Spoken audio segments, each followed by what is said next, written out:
We are back breaking down another one of your Dynasty football teams. Now, if you want your team to be considered for this video series, join our Discord with the link in the description. Come on. And then we have a text channel there in our Discord that says Dynasty Team Grades. Make sure you send the screenshots, any context. That's right. And if we feel like we can help your team, we might consider it for this video series.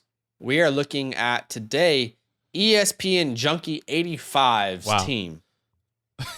That might be a username. I remember I made usernames when I was like young. I feel like that was a username that was automatically generated for you when you signed up for the team. That you actually could be. Or we just have someone who really loves ESPN. Or that. Anyway, shout out to you, ESPN Junkie. We got some context here. This is a 14-team Superflex PPR 1.5 tight end premium league. Yeah. Okay. Startup was this year. He traded away Tyreek Hill for a 23 first, a 24 first, and a 24 second, which I think is great. It's a good trade. His 2022 second for a 23 second and a 24 second. His 108 startup pick for the 210, 410, and a 23 first. Lastly, Russell Gage for 2 seconds. So you can see he's kind of already started the strategy of kind of breaking it down and going towards a rebuild. Exactly. You don't move a bunch of startup picks. You don't move important players for future capital if that's not your intention. But he says, my biggest question is, do I keep stocking the draft pick war chest, selling off more players, or stay put until reinforcements arrive with the 2023 picks? I liked the stay put with the reinforcements. I don't know. Right. The British are coming. I don't know why that reminded me. Like, reinforcements. Hold your ground. Anyway, just picturing Mel Gibson. Yeah. So I think we have done a lot here to do a rebuild. 14 team is harder to do a rebuild. 12 team, 10 team is going to be easier. You get better players in rookie drafts, so on and so forth. But now let's look at his team. And I want to know your initial thoughts. I mean, I think he's done a really good job to kind of kickstart this rebuild strategy. Yeah, and that's exactly what I was going to say. The question was, do I continue going or do I stop? Continue going. I look at this team and I think you have the pieces, you have one or two foundational pieces that you can keep to continue to build off of the future.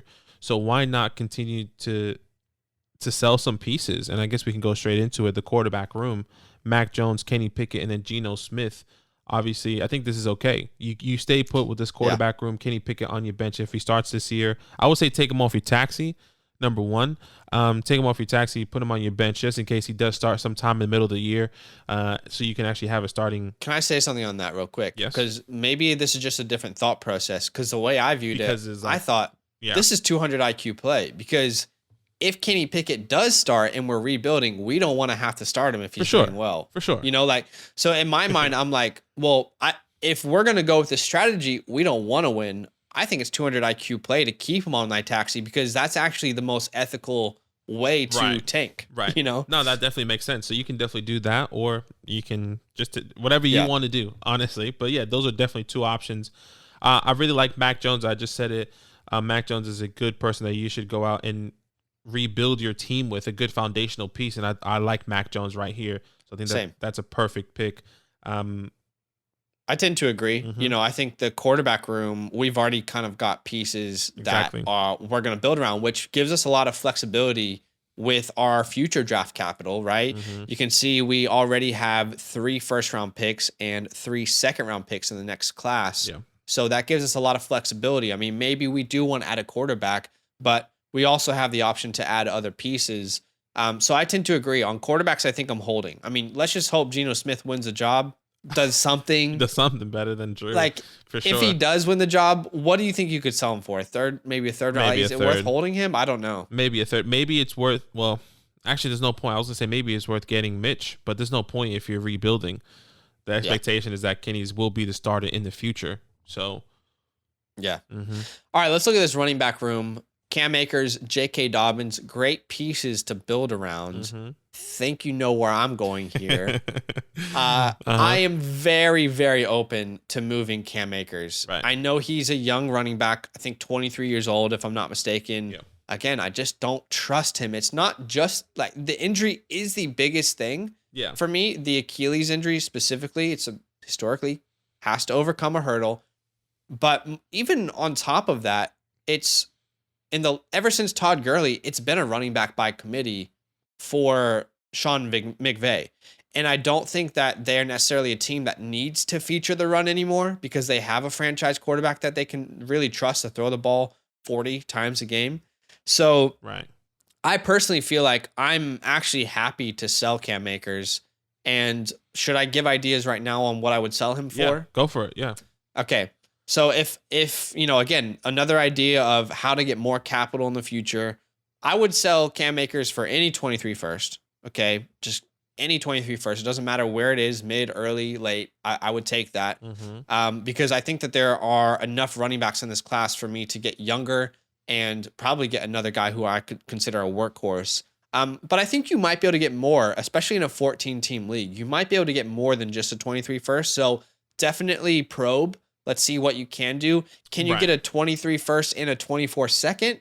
Is that something you could potentially do? I'm not saying you could, but maybe try it. See what happens. Maybe that's where you start. Another thing I thought of is what if we can lateral here to someone I believe in more? Could you send Cam Akers for Etienne? I don't know. The hype is getting high for him. Okay. But what about Ken Walker? Could you send Cam Akers for Ken Walker? A guy who's just coming into a team that their identity is going to be the run game. Yeah, absolutely. Has no significant injury history. And really, next year, I think he's going to be even more valuable, Ken Walker. I don't know if I can say that about Cam Akers. The last thing I would say I would try with Cam Akers is what about a young wide receiver that I really love? Because in this format, you can technically start 7 wide receivers. Exactly. And I think that's what's crucial here. Which is incredible. So I'm not opposed to selling Akers for a wide receiver I love plus picks if possible. Like, can I get Olave in picks? Can I get Jameson Williams in picks? What about Bateman, Burks, Sky Moore? I don't know exactly what pick compensation you could get. You know your league more. But those are other deals I would be really okay to explore, especially with the strategy. Now, you might hate that idea. Let me know. I know you're a big Cam Akers guy, but that's kind of where I stand on the running back room. A couple other ideas, but I want to hear your thoughts. No, yeah. My thought process was you can stay put on the running back room. I am a believer Cam Akers and J.K. Dobbins. That's definitely an option. Or you can go out and sell. I understand the worry if you are somebody that is worried about that injury.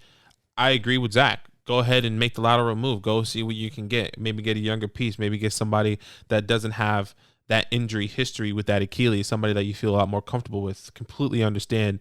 Just really depends on what you want to do. But I think you can hold on the running back room. And I bet you this team was in a rough spot last year because both of these guys were out.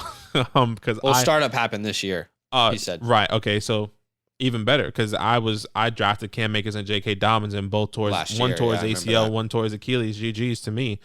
And just on top of that as well, it's probably good to maybe get less risk in your running back room anyway. Yeah, that could be a thing as well. I think Dobbins worries me far less because of his injury. And maybe that's another part of it. I'm like, do I want that much risk in my future running back room? Agreed. And maybe these guys help you win games you don't want to win this year as well. I definitely hear you on that. Wide receiver room? I have a couple other RB ideas. Oh, okay, yeah, go for it. You got a lot. Just with J.D. McKissick, I think he's a very underappreciated piece in Dynasty right now. We made a video on our redraft channel, and I highlighted him as what I believe to be one of the best steals in redraft leagues. Yeah. So that really speaks, in my opinion, to what his value could be in season.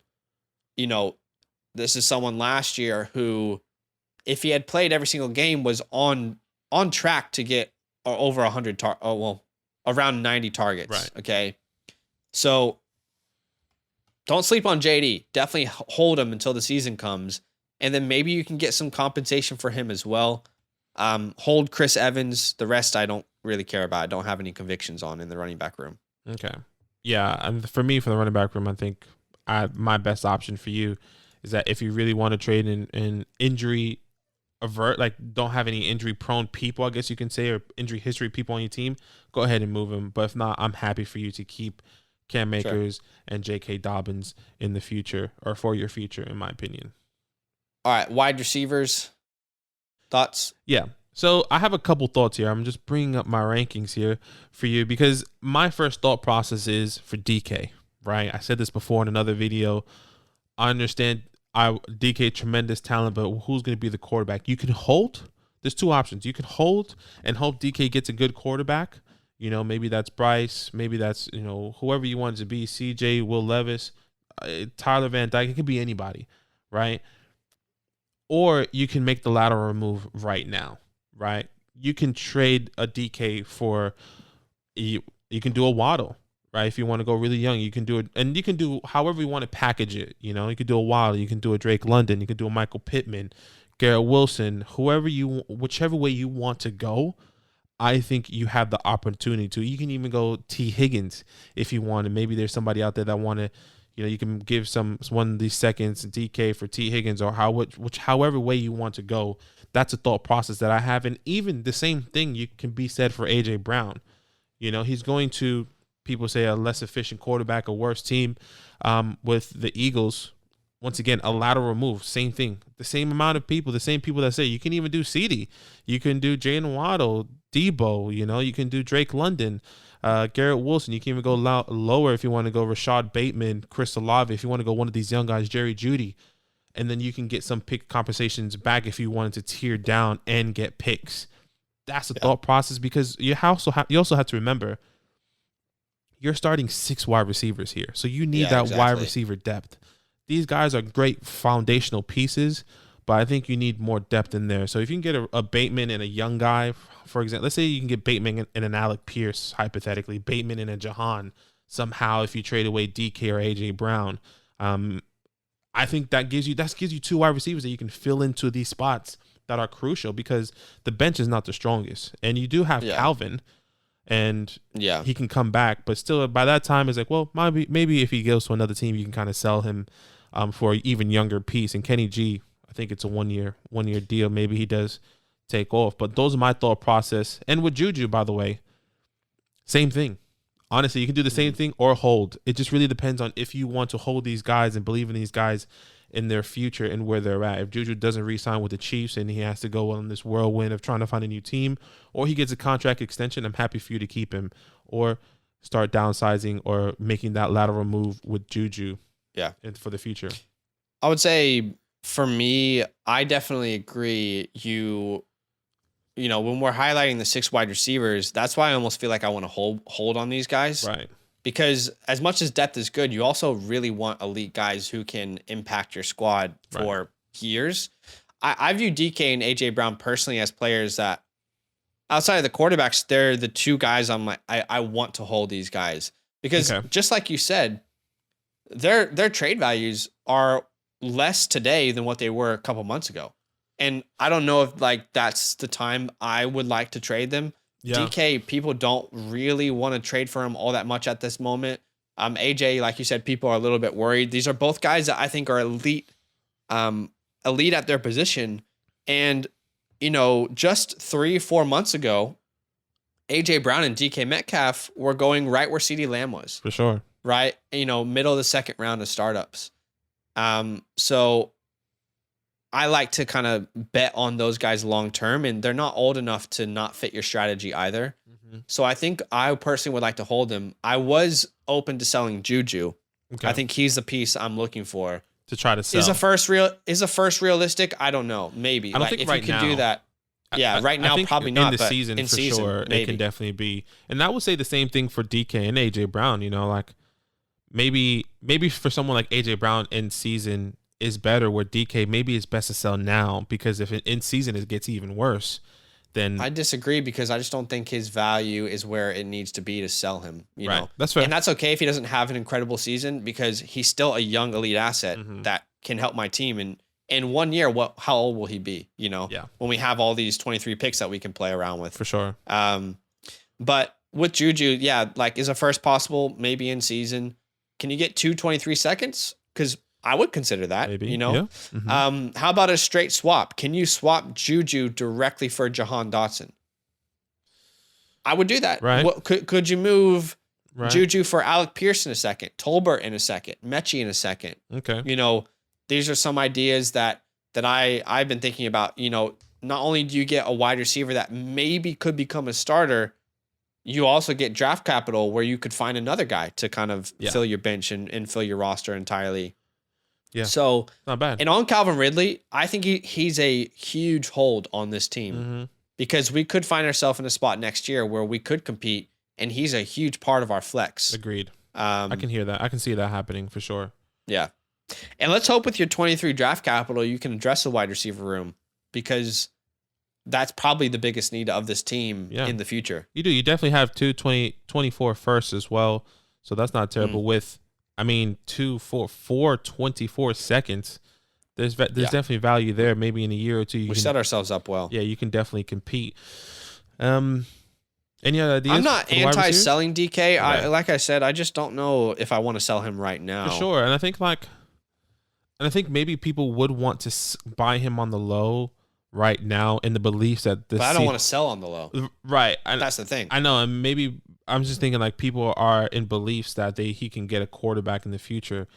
I think like we're really banking on them hitting, when in reality that's really never the case. You know, like it's really hard to bank on teams that hit on their quarterbacks or any other position in drafts. It's easier to say, oh, they'll get a better quarterback exactly. than actually happening. Exactly. That's the hard part. I can understand you there. I just think, man, he's still so young. Like if you hold him this year or next year, what is he going to be? 24, 5, 26? I don't know. I mean, at that point, I still think he can help the team. I don't know. It's an interesting conversation. Depends on what you can get for him. Let's talk about the tight ends. Tight end premium league. Yeah, 1.5 here. I mean, this is massive. Only 25 years old. Where do you stand here? Because I'm torn, because I feel like Schultz is overvalued in Dynasty. Exactly. Personally. Exactly. And but you don't have to sell him because he's 25. I mean, where do you stand here? That's the thought process. There's two different options here. You can sell in the hopes that he does re-sign with the Cowboys for a long contract extension, or you can try and sell high right now because people do believe in Schultz to maybe make a lateral move. And the lateral moves are not too much. You know, you can even tier up technically. You know, you can get TJ Hawkinson. You can get a Pat the Dragon, Pat Frymuth. Those are the only two I would personally move. Try to move towards. I had a different idea. But yeah, I don't, unless you want to tier down, because I do have that. You can tier down and get guys that you believe in, a Cole, a Trey McBride. But at the same time, now you're waiting in the long term for them to these guys to develop. Where in the tight end premium, draft capital with those moves as exactly. But in the tight end premium, I think you probably want to have those guys solidified. Yeah. Could you get Cole Kmet in a first? Probably not, but it's tight end premium. Like maybe could you get, if you can do that, I'd do it in a heartbeat. Could you get Trey McBride in a first? I don't know. Tight end premium, again, a contender might view Schultz as, he was top 3 last year. Yeah. And he can still be a very good dynasty tight end. You don't have to make these moves. But what if I could get Irv Smith and really good draft capital? Like you're telling me I can get Irv Smith and a first and a second. Right. I think I'd do that in a heartbeat. I think it's tough to think that way, especially in the tight end premium, because it's so crucial. Like totally, especially the premium is 1.5. Like I want guys that can produce now, but at the same time, this is a rebuilding moment. So we can go for these younger guys, or we can solidify the tight end for the future. And the hard part with Schultz is like, I feel like there are so many tight ends who could produce given his opportunity in that offense. Right. I don't feel like he as a player is all that special. He's a good tight end. Don't hear what I'm not saying. I think he's a good tight end. He does a lot of things well. But the reason I struggle to bet on him in Dynasty over other options is because I just don't think he's like irreplaceable. Yeah. I agree. But anyway, I don't think you have to sell. I agree. No, the community has him tight end 7. This is according to Keep Trade Cut. But most people draft him like tight end 3 or 4 lately. That's crazy. And he's gone up 10 spots in the last 30 days, according to Keep Trade Cut. He's not my tight end 7 in my rankings. Maybe he is. I don't have my rankings up right now. I think he is top 10 for sure. But still, it's like that is he's my tight end 8. That's so a lot, I'm bro. kind of on brand there. That is a lot. I think I would rather, once again, lateral move for TJ. If I can, I'm even willing to give up draft. Like maybe if it's Dalton in a second, for TJ, Dalton in the third for TJ. I'm willing to make that lateral move to solidify that tight end position, no matter if TJ does stay with the Lions or if he goes somewhere else, because I believe wherever he goes, because I think it's his contract here, wherever he goes, he is going to get production. So I'm really confident and comfortable trying to make the move for someone like a TJ, and he's only 24. He's the same age. He's actually younger than Dalton Schultz. So why not try and go a guy like that, especially that's shaky now with this offense. People are saying, oh, J-Mo's here. Who's going to be the quarterback? Swift. There's too many mouths to feed in this team now. I'm there for it. I'm buying it. I don't think I want to send a second. I don't want to send capital away to get another tight end, because I feel like Schultz is already young enough, and if we're doing that, we're stopping ourselves from being able to build a more complete roster with those picks later on. For sure. So I don't think I would want to send any capital away to get rid of Schultz, but honestly, the best idea might be to hold if you can't do some of the ideas we said. But I gave this team a B+. Good young pieces, enough draft capital to really build around. I think this player's doing well. Yeah, I gave it a B flat. Once again, so many good places here for sure. So I'm believing in the talent that's going to come in 2023 and 2024. Yeah. All right, guys, comment down below. Let us know what your thoughts are on this team and what moves you might make. It's okay if you disagree with some of our opinions. You can comment down below. Yo, what's good? Thanks for watching. We got a lot more videos. A lot more. If you want more videos. Watch it. You can also subscribe. Right now. If you want to. You need to. And lastly, don't forget that you can sign up to support the show and get exclusive content by going to patreon.com/fantasylandfam.